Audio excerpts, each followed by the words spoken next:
Buen día, amigos y amigas.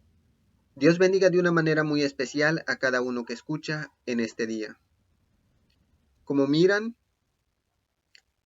el tema de este día se trata de el Apocalipsis y vamos a estar centrándonos en este día en Apocalipsis, el capítulo 1.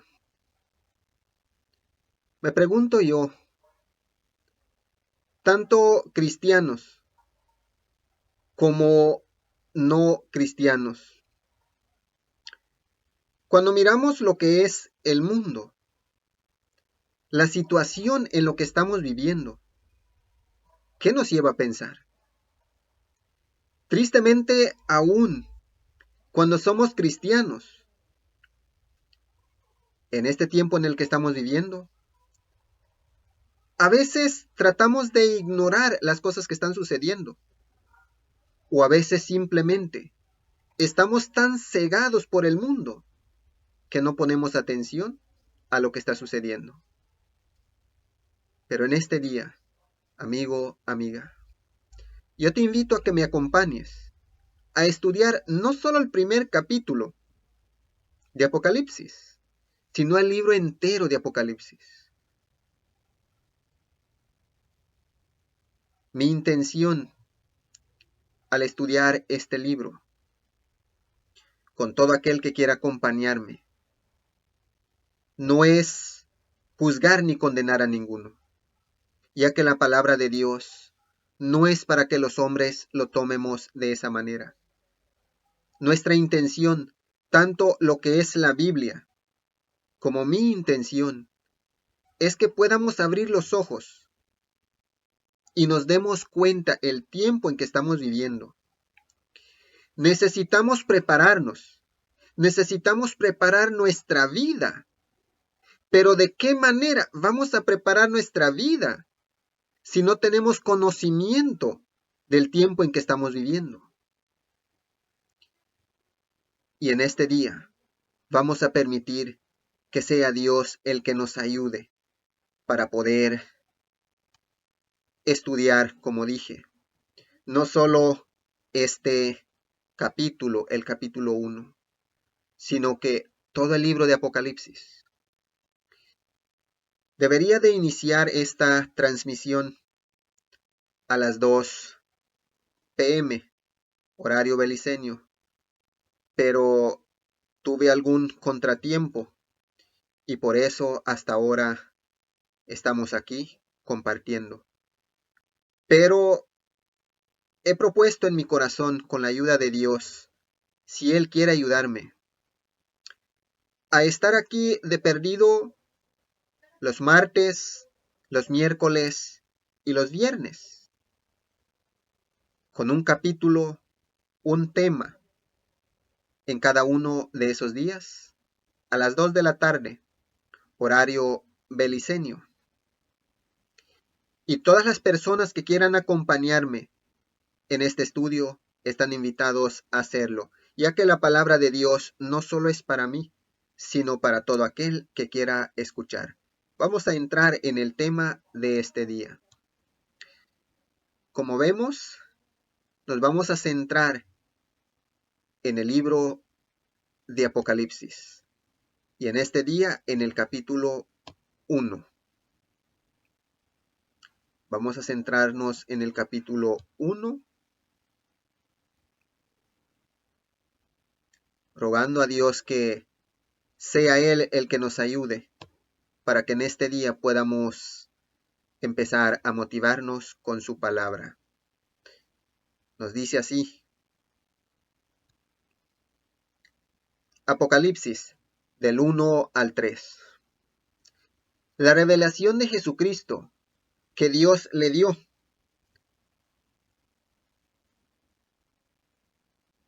La revelación de Jesucristo que Dios le dio para manifestar a sus siervos las cosas que deben suceder pronto.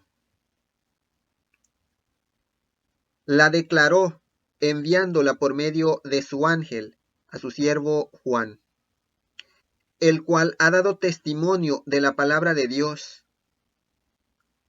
del testimonio de Jesucristo, y de todas las cosas que ha visto. Bienaventurado el que lee y los que oyen las palabras de esta profecía y guardan las cosas en ella escritas, porque el tiempo está cerca. Dice la palabra de Dios, en primer lugar, la revelación o el Apocalipsis. Muchas personas piensan que el libro de Apocalipsis es un libro sellado, o sea, un libro que no se puede entender. Y de igual manera, no le dan mucha importancia a lo que está escrito ahí, ya que usan el pretexto de que es un libro difícil de entender y muchos no se centran en el estudio de ese libro. Pero ¿qué nos dice la palabra de Dios? Nos dice la palabra de Dios, la revelación de Jesucristo que Dios le dio para manifestar a sus siervos las cosas que deben suceder pronto. Según en griego Apocalipsis se lee Apocalipsis, que significa descubrimiento. La revelación de Jesucristo puede considerarse como el título que Juan le dio a este libro. El título niega categóricamente el concepto de que el Apocalipsis es un libro sellado y por lo tanto no puede ser entendido. O sea, solo cuando leemos lo que es el título, el Apocalipsis, que tiene como significado descubrimiento, revelación, solo cuando apenas leemos el título que Juan le da al Apocalipsis, nos damos cuenta de que es imposible que sea un libro sellado, ya que su significado es descubrimiento, revelación de Jesucristo. Así es que simplemente el título, o sea, empezando por el título que se le da al libro, niega completamente de que el Apocalipsis sea un libro sellado. Contiene un mensaje que Dios se propuso que sus siervos en la tierra deberían oír y guardar, y no podrían hacerlo a menos que primero lo entendiesen.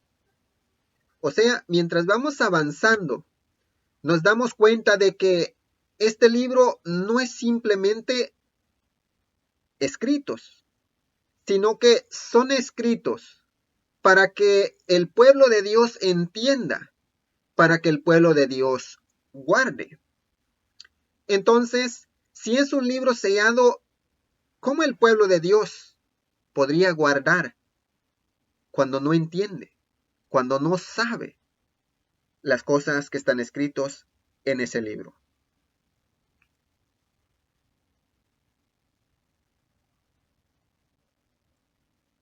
Contiene un mensaje que Dios se propuso que sus siervos en la tierra deberían oír y guardar, y no podrían hacerlo a menos que primero lo entiendan. De Jesucristo, o sea, revelación de Dios de Jesucristo para las iglesias. Tanto en griego como en español, estas palabras pueden significar que el Apocalipsis es una revelación que se origina en Jesús o que lo revela a él. El contexto parece implicar que la primera interpretación es en este caso la principal, porque es la revelación que Dios le dio para manifestar a sus siervos. Al mismo tiempo, debe recordarse la verdad del segundo significado, porque este libro revela a Jesús en su obra celestial después de su ascensión. O sea, es importante tener conocimiento de las palabras escritas en el Apocalipsis, porque las palabras escritas en el Apocalipsis son los que nos enseñan a nosotros en este tiempo y desde el tiempo en que se escribió. En el tiempo en el que se escribió, se refería a lo que se estaba viviendo y a lo que se estaba por vivir. Y para nosotros en este tiempo, de igual manera.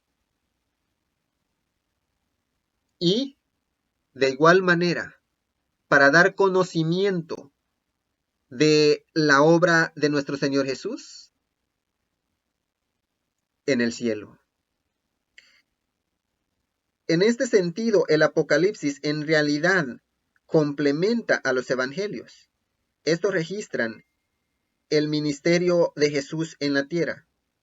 El Apocalipsis revela su obra en el plan de la redención a partir de ese tiempo, o sea, más claro. Los evangelios se encargan de darnos a conocer lo que es Jesús y su ministerio mientras caminó en esta tierra. El Apocalipsis se encarga de enseñarnos lo que es Jesús y su obra ahora, a la diestra del Padre, por decirlo de esa manera. Entonces claramente nos dice la palabra de Dios, o nos da a entender de que es imposible que el Apocalipsis sea un libro sellado, ya que es necesario entender las cosas que están escritas para guardarlo.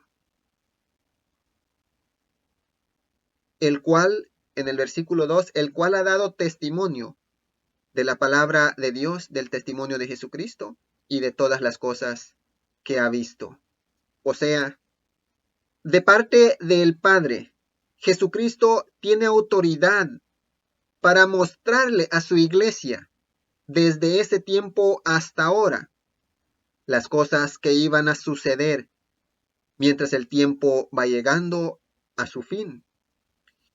Y por eso nuestro Señor Jesucristo envió a su ángel. Muchos creemos que ese ángel o mensajero fue el ángel Gabriel. Es lo que creemos muchos de nosotros.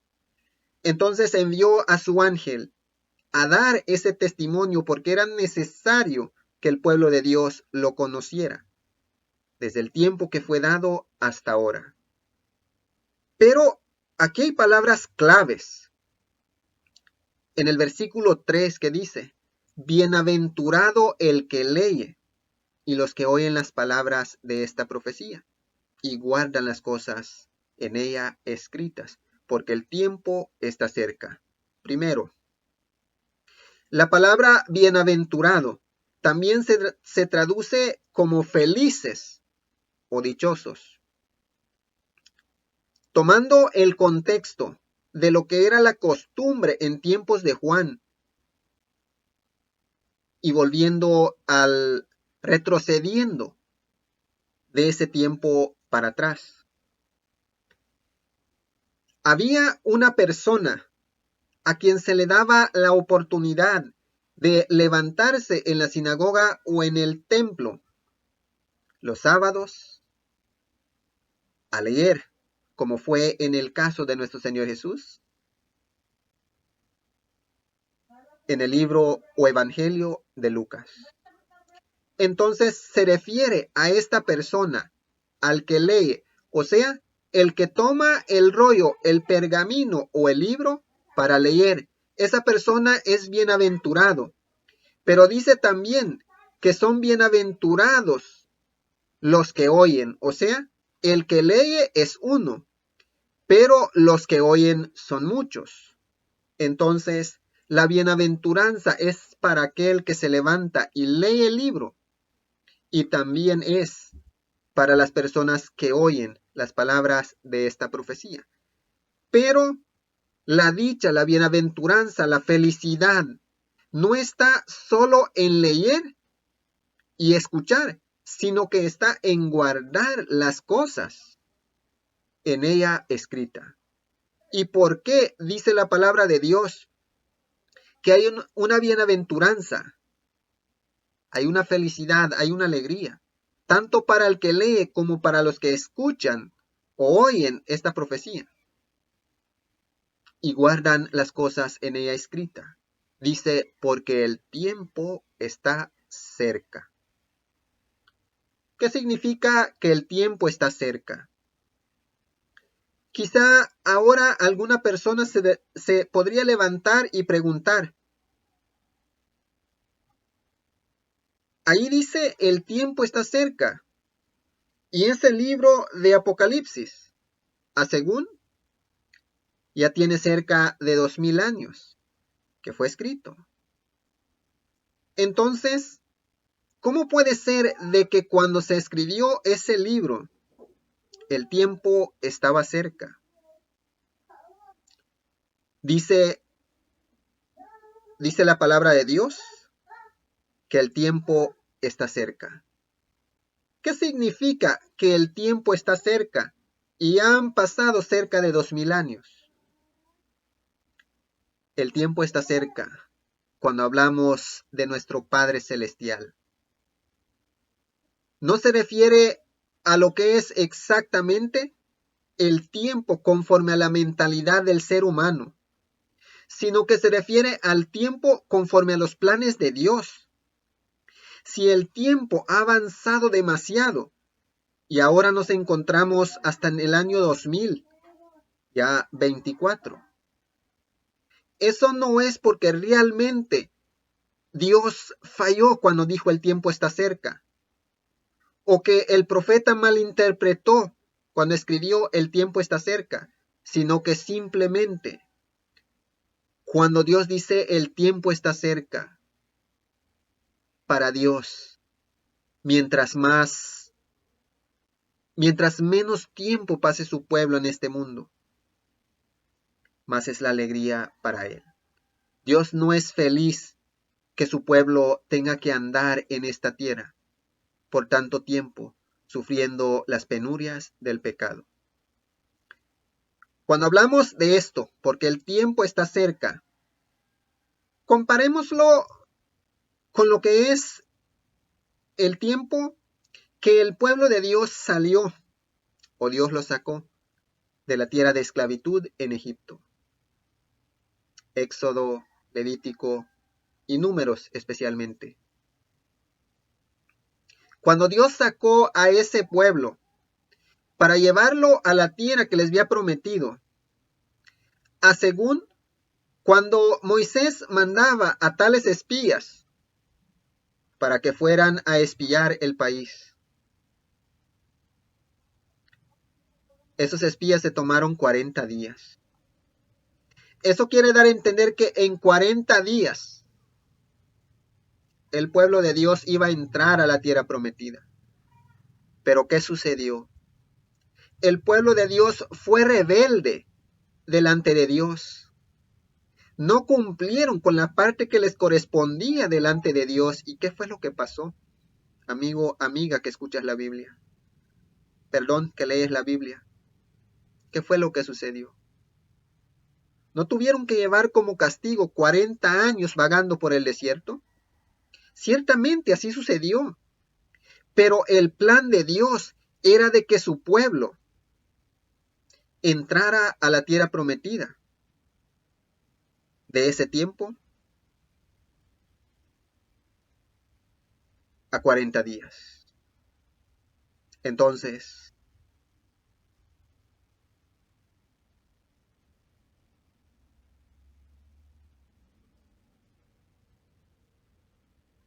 no fue de que Dios falló, ni que el profeta falló.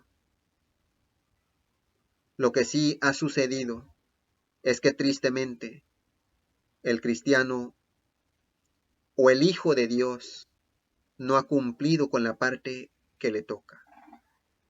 Pero de igual manera podemos interpretarlo. El tiempo está cerca.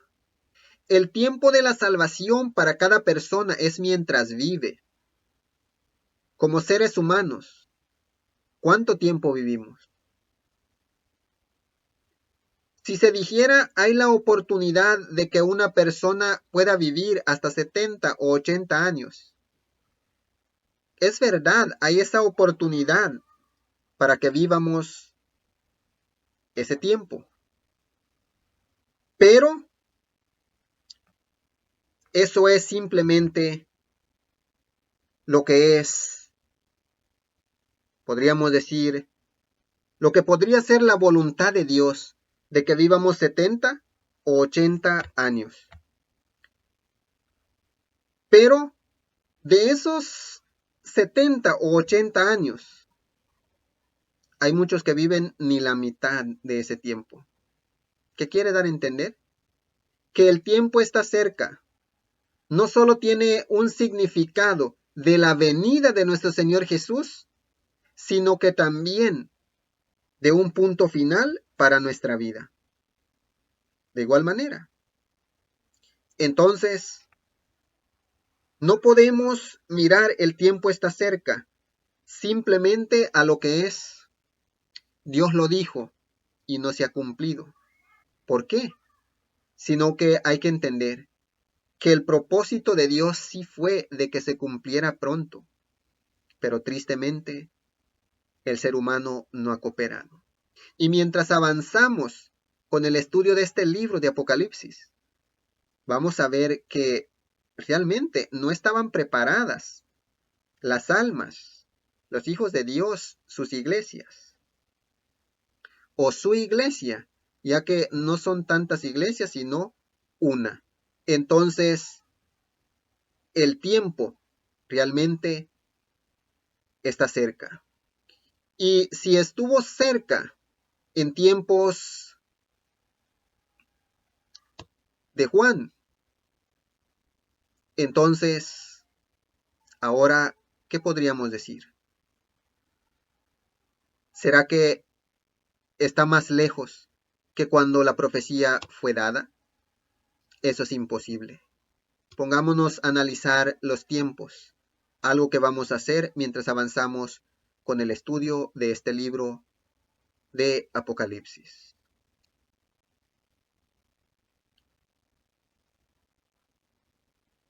El versículo 4 nos dice: y las 7 iglesias que están en Asia, gracia y paz a vosotros de parte del que es, y que era, y que ha de venir, de los 7 espíritus que están delante de su trono, y de Jesucristo, el testigo fiel, el primogénito de los muertos, y el soberano de los reyes de la tierra, al que nos ama, nos ha lavado de nuestros pecados con su sangre, y nos hizo reyes y sacerdotes para Dios su Padre. A él sea gloria e imperio por los siglos de los siglos. Continúa con la presentación Juan, y se da a conocer por nombre, a diferencia de lo que es el Evangelio de Juan, para que cuando este mensaje, estas cartas, llegaran a la iglesia, a las iglesias destinadas, no hubiera alguna duda que realmente era el apóstol Juan, que estaba escribiendo de parte de Dios y de nuestro Señor Jesucristo. Entonces, Juan se presenta por nombre y deja en claro que Dios está preocupado por su iglesia, las iglesias como edificios y la iglesia como la congregación de Dios y de Cristo Jesús. El saludo es gracia y paz, como de costumbre en lo que es el Nuevo Testamento. Gracia y paz a vosotros de parte del que es y era, y que ha de venir, de los 7 espíritus que están delante de su trono. El saludo es gracia y paz a las iglesias. Y es de parte de Dios, tanto del Padre como también del Hijo, del que era, del que es y era y ha de venir. O sea, refiriéndose a Dios, Quiere dar a entender que Dios fue antes, es ahora y será siempre en todo lo que es Dios, el Todopoderoso, el que tiene control sobre todo en este mundo. Todo lo que es Dios lo fue antes, lo es ahora y lo será siempre, así como lo dice su palabra. Y los 7 espíritus. Algunos se preguntarán por qué usa la palabra o para referirse al espíritu, dice espíritus. Según cuando se menciona la palabra 7 en lo que es la Biblia, y especialmente aquí en el libro de Apocalipsis, tomándose simbólicamente, puede comprenderse como plenitud o completo. Entonces, vemos que menciona al Padre como el que es, era y ha de venir, al Espíritu Santo y a Jesucristo, que es el testigo fiel, o sea, en quien no se haya mentira, en quien podemos confiar con los ojos cerrados, con una garantía de al 100%. Y dice que nuestro Señor Jesús es el primogénito de los muertos y el soberano de los reyes de la tierra. Cuando da a conocer a nuestro Señor Jesús como el primogénito de los muertos, no se refiere especialmente que Él fue el único que había resucitado desde el tiempo que resucitó, ya que cuando vemos, Él mismo resucitó a Lázaro. Cuando retrocedemos hacia atrás, vemos que Elías resucitó a un jovencito o a un niño, a un adolescente. Eliseo de igual manera resucitó a alguno. Pero cuando se refiere a nuestro Señor Jesús, se refiere a aquel que murió, o sea, puso su vida. Cuando lo comparamos a lo que es el tema de la salvación, puso su vida y luego lo volvió a tomar. Murió y resucitó. O sea, comparado con cualquier otra persona que haya resucitado en la Biblia, nuestro Señor Jesús, a mucha diferencia, a Él no lo mataron, como dijo Él mismo. Yo entrego mi vida para volverlo a tomar. Y deja ver a nuestro Señor Jesús como soberano de los reyes de la tierra. O sea, cuando vamos avanzando en el Apocalipsis, ya vamos a ver que a nuestro Señor Jesús se le llama Rey de Reyes y Señor de Señores. Aquí nos dice que nuestro Señor Jesús es el soberano de los reyes de la tierra. Y eso quiere decirnos, amigo, amiga que estás escuchando, que no tenemos nada de qué temer a los gobernantes de esta tierra, ya que nuestro Señor Jesús es mayor que todos ellos. Él es el soberano de los reyes de la tierra. No hay ninguno que se compare a Él y no hay ninguno que tenga autoridad como Él. Y no solo eso, Él es el soberano de los reyes de la tierra. Y Él nos ama, dice, nos lavó de nuestros pecados con su sangre. O sea, nuestro Señor Jesús no solo es alguien que tiene completa autoridad sobre la tierra, también, aparte de su completa autoridad sobre la tierra, es un amor que no puede medirse con medida de hombre hacia cada uno de nosotros. Y por ese amor da como testimonio que lo podemos comprobar en lo que es su muerte para lavarnos de nuestros pecados, o sea, con su propia vida, con su propia sangre. Nos ama. Y la prueba de que nos ama es, nos ha lavado de nuestros pecados con su propia sangre, o sea, muriendo Él para que nosotros podamos vivir. Y no solo eso, y nos hizo reyes y sacerdotes para Dios su Padre. A Él sea gloria e imperio por los siglos de los siglos. O sea, no solo nos rescató de la esclavitud del pecado, de la esclavitud del sepulcro, de la muerte eterna, sino que nos hizo reyes y sacerdotes. ¿Qué significa reyes y sacerdotes? Cuando usa la palabra reyes, podríamos entenderlo como copartícipes del reino de Cristo Jesús. O sea, nosotros también somos participantes de su reino y sacerdotes. O sea, a todos se nos ha dado el derecho, principalmente de presentar o ofrecer nuestra vida a nuestro Padre Celestial en el nombre de nuestro Señor Jesús como una ofrenda al Padre, ofrenda de alabanzas, sacrificio vivo. Entonces, Dios en Cristo Jesús nos lava del pecado, nos libera de la muerte eterna y nos hace copartícipes de su reino y nos da la autoridad de nosotros presentarnos en el nombre de nuestro Señor Jesús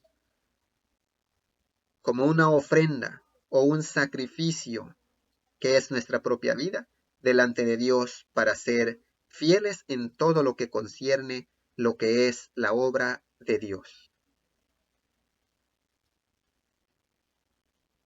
Para nuestro Dios, el Padre, a Él sea la gloria, el imperio por los siglos de los siglos, tanto mencionando a nuestro Padre Celestial como a nuestro Señor Jesús. La gloria sea para el Padre también como para el Hijo. Dice nuestro Señor Jesús que el que ha visto al Padre, el que ha visto al Hijo, ha visto al Padre. O sea, Jesús es la viva imagen de nuestro Padre Celestial. En carácter, en amor y en todo en lo que podemos describir a nuestro Padre Celestial. En nuestro Señor Jesús, la gloria sea para nuestro Padre Celestial y el imperio por los siglos de los siglos. Y dice amén, que significa así sea. O sea, la honra y la gloria, nuestra boca nunca se canse de alabar a nuestro Padre Celestial por causa de Cristo Jesús, por medio de quien nos salva, nos hace copartícipes de su reino y nos da la oportunidad de presentar nuestra propia vida delante de nuestro Señor Jesús para nuestro Padre Celestial, como un sacrificio vivo o una ofrenda de olor fragante de grato aroma.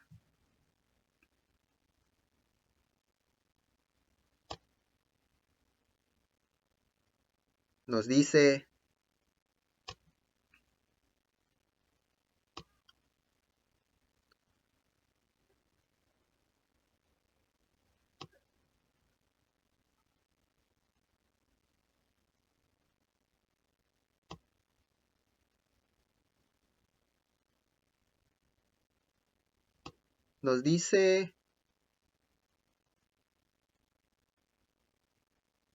nos sigue diciendo del versículo 7.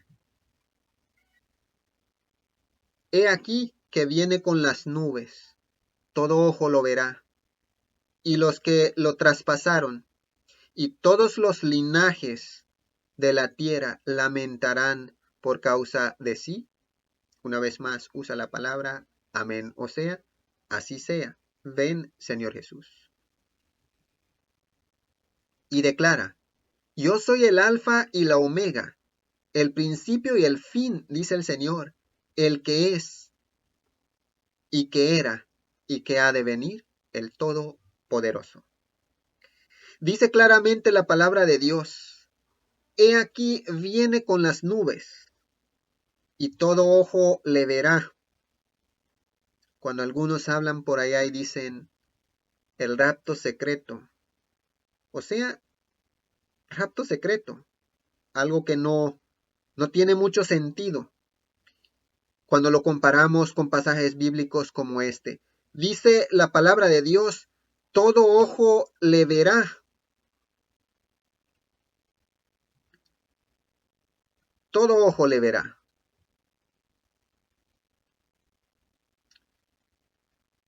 Entonces, no va a ser secreto. Dice en Mateo 24 que si alguno dice por aquí está o por allá, no le creas, porque vendrá en las nubes y todo ojo le verá. Incluso dice los que lo traspasaron y de todos los linajes de la tierra se lamentarán por causa de nuestro Señor Jesús. Cuando escuchas palabras como esta dirías, todos los linajes de la tierra. Cuando habla de todos los linajes de la tierra, no se refiere a que toda persona en el mundo se va a perder, no, para nada. A lo que se refiere es de que en todas las naciones, la mayoría de las personas se perderán. ¿Por qué? Vemos ahora, estamos predicando la palabra de Dios. Y no cualquiera quiere escuchar. A no cualquiera le interesa la palabra de Dios, que significa salvación para su propia vida. Pero los que lo escuchan serán salvos. Y por eso los linajes de la tierra se lamentarán por causa de la venida de nuestro Señor Jesús. Se lamentarán porque se van a perder. O sea, los que se lamentan son los que se pierden. Incluso dice que aún los que lo traspasaron. Vemos en Mateo 26 que cuando le preguntaban a nuestro Señor Jesús los líderes de su pueblo, que si él era el Hijo de Dios, el Hijo, así es, y testificó a esos que le estaban condenando, que también verán al Hijo del Hombre venir en las nubes del cielo en la gloria del Padre. Entonces, todas esas personas, con la venida de nuestro Señor Jesús, abrirán todos los ojos y verán a aquel a quien menospreciaron y condenaron a muerte, y no quisieron la salvación. Y testifica, yo soy el alfa y la omega, el principio y el fin, dice el Señor, el que es y que era, y que ha de venir, el Todopoderoso. O sea, cuando la palabra de Dios dice, todo ojo lo verá, aún los que lo traspasaron. Todos los linajes de la tierra lamentarán por haberlo menospreciado y su salvación. Deben de tener por seguro que ciertamente se va a cumplir, porque Él es el alfa y la omega, el principio y el fin. O sea, cuando se trata de Dios, a Él nadie le puede decir, haces mal, o detente, porque Él es Dios. Y aunque todo lo hace perfecto, Él lo hace cuando Él está listo, y no hay nadie que lo detenga. Pero también nos dice Isaías sobre lo que es los justos. Nos dice Isaías 25:9. Se dirá en aquel día, he aquí, este es nuestro Dios, le hemos esperado, y nos salvará. Este es Jehová a quien hemos esperado. Nos gozaremos y nos alegraremos en su salvación. Escucha bien, amigo, amiga.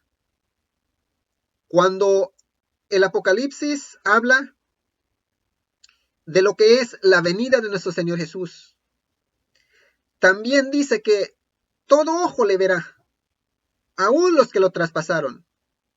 Los linajes de la tierra van a lamentarse por causa de su venida. En cambio, Isaías, cuando habla de los redimidos, de aquellos que esperaron pacientemente en Dios, ellos van a ser los que dirán, este es nuestro Dios, lo hemos esperado, Él nos salvará. Este es Jehová a quien hemos esperado, nos gozaremos y nos alegraremos en su salvación. ¿Quién dice amén? La gloria sea para Dios, porque mientras que aquellos que lo traspasaron abren sus ojos y miran a aquel a quien menospreciaron y lo vuelven a cerar hasta el día de su juicio. Cuando los linajes de la tierra se lamentan porque se les dio la oportunidad que sean salvos y lo menospreciaron, los hijos de Dios dicen estas palabras: He aquí, este es nuestro Dios, lo hemos esperado y nos salvará. Este es Jehová en quien hemos esperado, nos gozaremos y nos alegraremos en su salvación. Querido amigo, querida amiga, mi deseo por ti, como para mi propia vida, no es de aquellos, no es como la de aquellos que se van a lamentar, sino que seas junto con nosotros, los que quieramos ser fiel a Dios,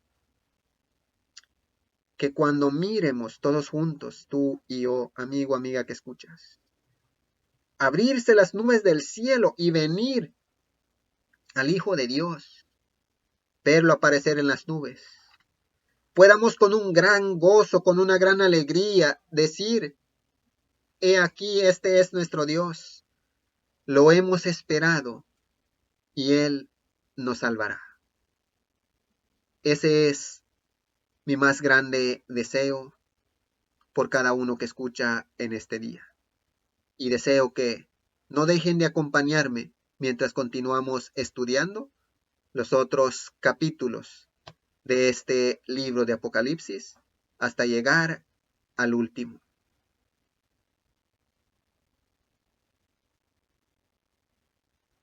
Sigue diciendo: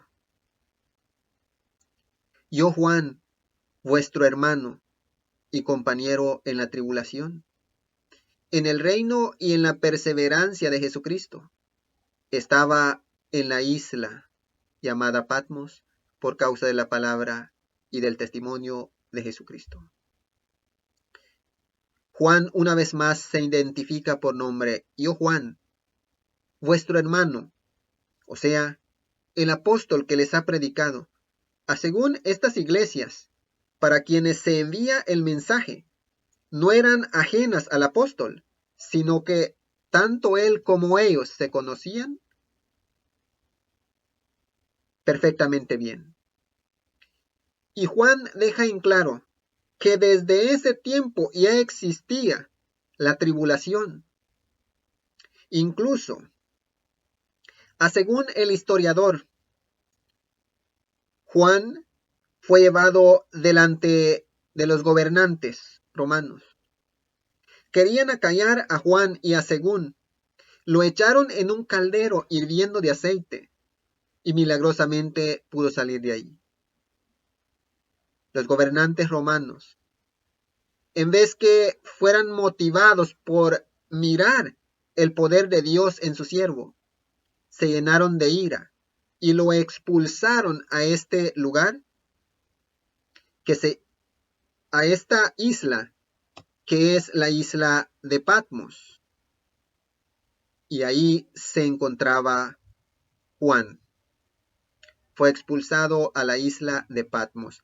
Este era una isla el que los gobernantes romanos usaban para desterrar en forma de castigo a aquellos con quienes no podían soportar, o aquellas personas a quien tanto odiaban y no podían hacer algo al respecto. Dice: estando en el Espíritu en el día del Señor, oí detrás de mí una voz como de trompeta que decía: Yo soy el Alfa y la Omega, una vez más, el primero y el último. Escribe en un libro lo que ves y envíalo a las 7 iglesias que están en Asia. Las iglesias son Éfeso, Esmirna, Pérgamo, Thyatira, Sardis, Filadelfia y Laodicea. Ahora, dice Juan, que él estando en ese lugar, en el día del Señor, vamos a ver primero a qué conclusión podemos llegar en esto, en lo que es el testimonio del día del Señor. Ya que vemos que hay muchas teorías en lo que es este testimonio, el día del Señor. En primer lugar, está el reconocido principio de método histórico, es decir, que una alusión debe ser interpretada solamente por medio de evidencias anteriores a ella o contemporáneas con ella, y no por datos históricos de un periodo posterior. O sea, cuando se trata de interpretar estos pasajes bíblicos o profecías para descifrar, dice de que en primer lugar está el reconocido principio del método histórico, o sea, que una alusión debe ser interpretada solamente por medio de evidencias anteriores a ella o contemporáneas a ella, y no por datos históricos de un periodo posterior. O sea, para llegar a una conclusión de lo que es el significado del Día del Señor, era necesario compararse con lo que fue antes o con lo que era el contexto de ese tiempo. No se podía comparar con lo que es el futuro, o sea, con futuros escritos, porque en primer lugar, vamos a suponer que en este tiempo fue escrito el Día del Señor. ¿Cómo puede ser que puedas buscar un significado en escritos que ahora no existen? Es imposible. Entonces, la manera que se hace es conforme a lo que es el pasado y lo que es contemporáneo. Este principio tiene mucha importancia en el problema del significado de la expresión Día del Señor, tal como aparece en este pasaje. Aunque este término es frecuente en los padres de la iglesia para indicar el domingo, la primera evidencia decisiva de tal uso no aparece sino hasta fines del siglo II en el libro apócrifo Evangelio según Pedro. O sea, no se descarta de que aún en ese tiempo, el día del Señor, muchos lo interpretaban como el día domingo, tratando de conectarlo con lo que fue el día de su resurrección, pero también a la interpretación de muchos en este tiempo como día de reposo, que nada tiene que ver. Entonces dice, de que aún en ese tiempo lo miraban así como el día domingo, el día del Señor, algunos pensando en el día de la resurrección y a otros aún como que el día domingo fuera el día de reposo. Pero dice, la primera evidencia decisiva de tal, primera evidencia de tal uso no aparece sino hasta fines del siglo II en el libro apócrifo Evangelio según Pedro. O sea, en ese tiempo, o sea, en el contexto de que se dio esta revelación, estos escritos que ahora mencionan el día domingo como día del Señor no existían para nada.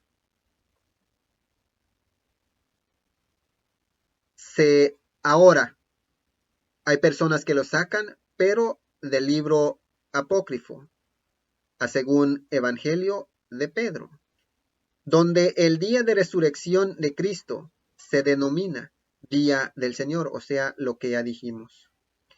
Como este documento fue escrito por lo menos 3/4 de siglo después, atención, después de que Juan escribió el Apocalipsis, no puede presentarse como prueba de que la frase Día del Señor en el tiempo de Juan se refería al domingo. Aparte de que es un libro apócrifo, fue escrito a según 3/4 de siglo hacia el futuro, después que estas palabras fueron escritos en el Apocalipsis. de parte de Dios, de parte de nuestro Señor Jesucristo, de parte del ángel, lo escribió Juan. Podría citarse numerosos ejemplos para mostrar la rapidez con que las palabras pueden cambiar de significado. Por lo tanto, el significado de día del Señor se determina mejor en este caso recurriendo a las escrituras antes que a la literatura posterior. O sea, ¿qué fuente hay más confiable que la palabra de Dios? La Biblia. En cuanto al aspecto positivo de esta cuestión, está el hecho de que aunque la escritura en ninguna parte indica que el domingo tiene alguna relación religiosa con el Señor, repetidas veces reconoce que el sábado es el día especial del Señor. En la Biblia no vamos a decir que tenga el domingo directo como día del Señor o día de Dios apartado, santificado.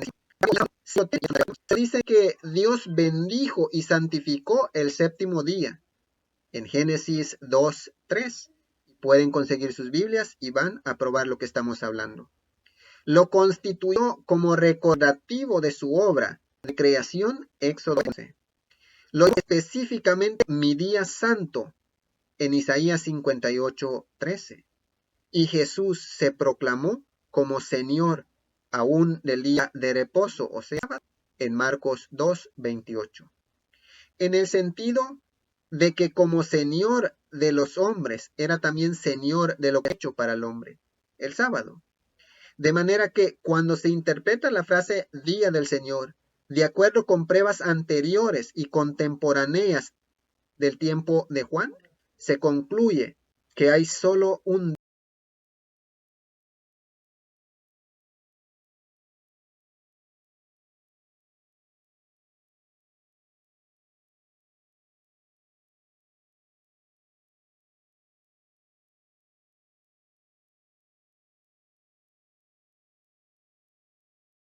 día al cual puede referirse, y ese es el sábado, el séptimo día. No vamos a hablar lo que no entendemos, querido amigo, querida amiga que estás escuchando.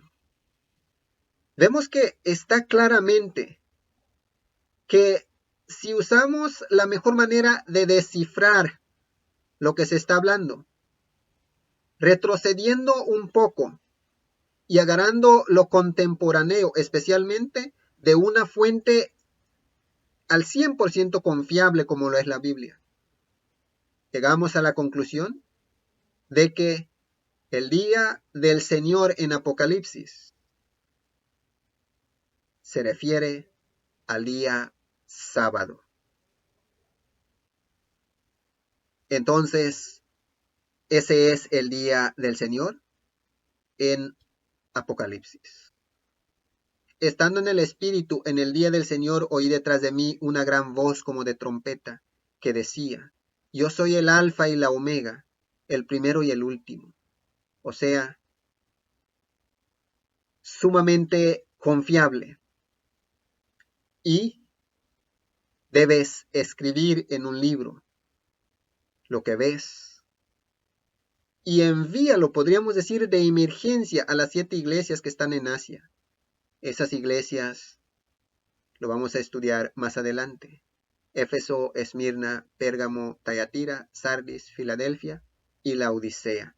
Y mientras lo estudiamos, vamos a ver la condición en la que se encontraban esas iglesias. Entonces, vemos de que la palabra de Dios nos deja en claro el propósito de Dios para con el ser humano, especialmente para con los cristianos. Nos dice, nos sigue diciendo en el versículo 12, me volví para ver la voz que hablaba conmigo, y vuelto vi 7 candelabros de oro, y en medio de los 7 candelabros a uno semejante al Hijo del Hombre, vestido de una ropa que llegaba hasta los pies, y tenía el pecho ceñido con un cinto de oro. Su cabeza y su cabello eran blancos como blanca lana, como nieve, sus ojos como llama de fuego. Sus pies eran semejantes al bronce pulido, refulgente como en un horno, y su voz como el estruendo de muchas aguas. En su diestra tenía 7 estrellas. De su boca salía una espada aguda de 2 filos, y su rostro era como el sol cuando resplandece con toda su fuerza. Cuando lo vi, caí a sus pies como muerto. Y él puso su diestra sobre mí, diciéndome, no temas, yo soy el primero y el último, el que vive. Estuve muerto, pero vivo por los siglos de los siglos. Amén. Y tengo las llaves de la muerte y del Hades. Sigue viendo Juan. Dice que cuando él escuchó esa voz que le hablaba, él se volvió para ver quién era el que estaba hablando con él. Y describe lo que miró. Miró 7 candelabros de oro, y en medio de los 7 candelabros a uno semejante al Hijo del Hombre, o sea, refiriéndose a nuestro Señor Jesús, con su propia frase, como Hijo de Hombre.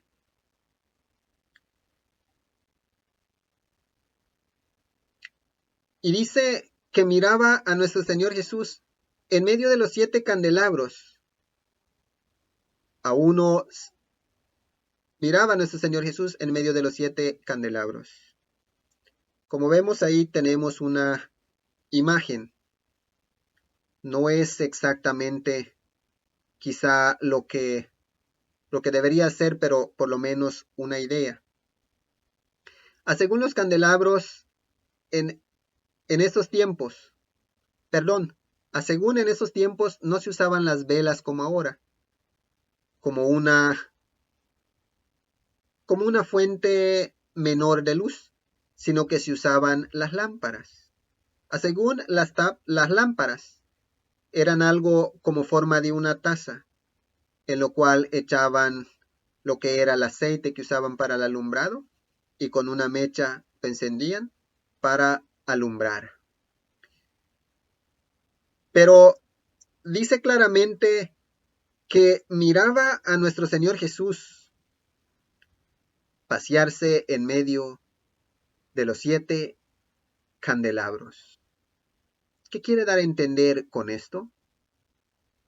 Pues quiere dar a entender que nuestro Señor Jesús no es ajeno a su iglesia, que no descuida a su iglesia por ningún momento, tanto para enseñarles como para reprenderlos, para dirigirlos como para enseñarles. Y describe a nuestro Señor Jesús semejante al Hijo del Hombre, vestido con una ropa que llegaba hasta los pies, y tenía el pecho ceñido con un cinto de oro. Su cabeza y sus cabellos eran blancos como blanca lana, como la nieve. O sea, Juan intenta describir a nuestro Señor Jesús en estas palabras conforme al conocimiento que él tenía. No conocía algo más blanco que la lana, y quizá aún más que eso, la nieve. Y sus ojos como llama de fuego. Sus pies eran semejantes al bronce pulido, refulgente en un horno. O sea, era tan grande el brillo que miraba Juan en esa parte del cuerpo de nuestro Señor Jesús, o sea, en los pies. Y su voz como el estruendo de muchas aguas. O sea, en esos tiempos no se conocía algo más ruidoso que los truenos y también el estruendo de las muchas aguas. En su diestra tenía 7 estrellas. De su boca salía una espada aguda de 2 filos, y su rostro era como el sol cuando resplandece con toda su fuerza. En primer lugar, cuando hablamos de lo que es la palabra de Dios, lo que estamos leyendo, Dios no necesita que nosotros interpretemos por nosotros mismos lo que Él mismo nos revela cuando no es en el mismo o no es enseguida el contexto en otra parte de la Biblia. Por eso se dice que la Biblia se explica solo. Y a veces los seres humanos simplemente vienen y dicen, yo quiero leer la Biblia, quiero explicarlo. Y ellos llegan a sus propias conclusiones cuando la Biblia en otra parte nos explica mejor lo que quiere decir. Entonces, ya vamos a ver qué significan, qué significado o cuál es el simbolismo en lo que es la realidad de estas 7 estrellas. Dice que de su boca salía una espada aguda de 2 filos, y su rostro era como el sol cuando resplandece con toda su fuerza. O sea, no hay un brillo más grande que el sol, y así era la fuerza del resplandor de nuestro Señor Jesús. La espada que salía de su boca, según la palabra de Dios, nos da a conocer a su palabra como espada de 2 filos que penetra hasta los tuétanos. Eso quiere dar a entender que nuestro Señor Jesús, con la palabra que sale de su boca, ya que la espada representa juicio de igual manera, está listo para juzgar y dar el castigo que se merece aquel que merece ser castigado. Pero dice Juan que cuando él vio todo lo que había visto, o sea, la visión de nuestro Señor Jesús, cayó a sus pies como muerto. Pero él puso su diestra sobre el apóstol diciéndole, no temas, yo soy el primero y el último, el que vive. El apóstol cayó como muerto, pero Dios le ayudó. Y nuestro Señor Jesús dice, estuve muerto, pero vivo por los siglos de los siglos. Amén. Y tengo las llaves de la muerte y del Hades. O sea, dice nuestro Señor Jesús, si es verdad, estuve muerto, pero estoy vivo. Tú me estás mirando, Juan. Y nosotros ahora no lo miramos directamente como Juan, pero lo miramos con los ojos de la fe, porque Dios no miente. Todo lo que Él dice es verdadero y al 100% confiable. Y no solo eso, dice que Él mismo tiene las llaves de la muerte y del Hades. O sea, ¿para qué se usa una llave? Una llave se usa para abrir y dejar libres o para cerrar y que ninguno pueda salir. O sea, teniendo nuestro Señor Jesús las llaves del Hades, la muerte y la muerte, que es el lugar de los muertos, el Hades, el sepulcro en donde están descansando. Teniendo nuestro Señor Jesús las llaves, no hay de qué preocuparse, porque Él cierra esa puerta y nunca más vuelve a existir la muerte ni el lugar en donde descansan los muertos. Ese es nuestro Señor Jesús y en quien podemos confiar al 100%. Ya vamos terminando. Dice el versículo 19 y 20. Escribe pues las cosas que has visto, las que son y las que han de ser después. O sea, se le dice a Juan, es necesario que escribas estas cosas.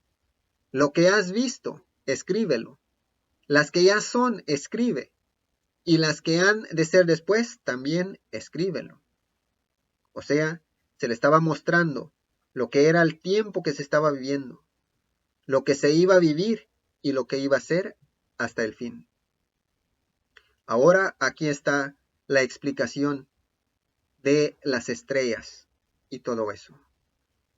Respecto al misterio de las 7 estrellas que has visto en mi diestra y de los 7 candelabros de oro, Las 7 estrellas son los ángeles de las 7 iglesias. Y los 7 candelabros que has visto son las 7 iglesias. Así es que no hay necesidad de estar especulando, ni usar nuestra propia sabiduría, sino que la palabra de Dios lo dice claramente. Respecto al misterio, cuando la palabra de Dios de esta manera habla de misterio, se refiere a que en lo que es el sentido de la palabra o al tema que se refiere, es un misterio de no ser que se le esté presentando a quien se le ha dado autoridad de entender lo que es. Entonces nos dice claramente, respecto al misterio, o sea, respecto a lo que no entendías, a lo que no sabías el significado, ese es el misterio, lo que no entendías, a lo que no le hallabas significado de lo que es las 7 estrellas que estás viendo a mi diestra y de los 7 candelabros de oro. Las 7 estrellas son los ángeles de las 7 iglesias y los 7 candelabros que has visto son las 7 iglesias. O sea, las estrellas son los ángeles de las 7 iglesias y los candelabros son las iglesias en sí mismas. Según en griego, ángelos significa mensajero, ya sea celestial o humano. Ángelos se aplica a seres humanos, por ejemplo, en Mateo 11:10, en Marcos 1:2, en Lucas 7:24, en Lucas 7:27, Lucas 7:52 y también 2 de Corintios 12:7. Se ha sugerido que los ángeles de las 7 iglesias son sus respectivos ancianos o supervisores del tiempo de Juan, y que el Señor les dirige los mensajes para que los transmitan a sus respectivas congregaciones. Sin embargo, con la posible excepción de los ángeles de las 7 iglesias, la palabra ángelos no se refiere a seres humanos en los casos en que Juan la usa en el Apocalipsis. Los ángeles con los dirigentes de las iglesias. O sea, en este pasaje bíblico y solo en este pasaje apocalíptico, en este pasaje del libro de Apocalipsis, es el único en todo el Apocalipsis en donde se puede interpretar ángeles como los ancianos o los dirigentes de esas iglesias a quien se les daba el mensaje para que lo transmitieran a sus respectivas congregaciones. O sea, en este caso, en este versículo 20 del capítulo 1, ángeles se refiere a los dirigentes, a los ancianos o dirigentes de esas iglesias que vamos a estar estudiando más adelante, para que ellos se encargaran de presentar el mensaje a las iglesias. Entonces, ese es el propósito de Dios. Querido amigo, querida amiga,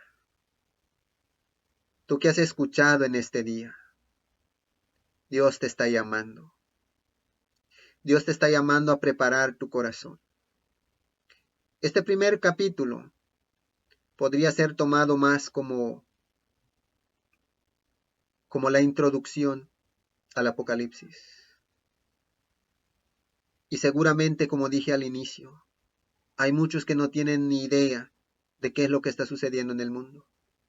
Pero ya vemos que el propósito de Dios es que conozcamos tanto el tiempo presente como el tiempo futuro, que para nosotros ya no es un futuro muy lejano. Estamos esperando la venida de nuestro Señor Jesús. Y si queremos prepararnos, aquí está el Apocalipsis para abrir nuestros ojos. No hay ningún otro libro de la Biblia que nos pueda motivar más que el libro de Apocalipsis para preparar nuestras vidas. Espero en Dios que este mensaje realmente sea de bendición para cada uno que ha escuchado en este día. Y si te gustó este tema, compártelo y acompáñanos los días martes y miércoles y también viernes a las 2 p.m. horario belicenio. Y vamos a estudiar juntos el libro de Apocalipsis. Vamos a despertar del sueño en el que hemos caído. Vamos a fortalecer nuestra vida y vamos a esperar la venida de nuestro Señor Jesús para decir, este es nuestro Dios, le hemos esperado, Él nos salvará. En Él nos alegraremos y celebraremos por una eternidad. Ese es el deseo de Dios y también mi deseo. Y no que seas tú, amigo, amiga que estás escuchando, de aquellos que se lamenten por la venida de nuestro Señor Jesús, sino de aquellos que se regocijan con la venida de nuestro Señor Jesús. Que el amor, la gracia, la paz, la misericordia y toda bondad de parte de nuestro Padre Dios, el Todopoderoso, sea con cada uno que ha escuchado en este día, en el nombre de nuestro Señor Jesús. Les deseamos un feliz día y gracias por su tiempo.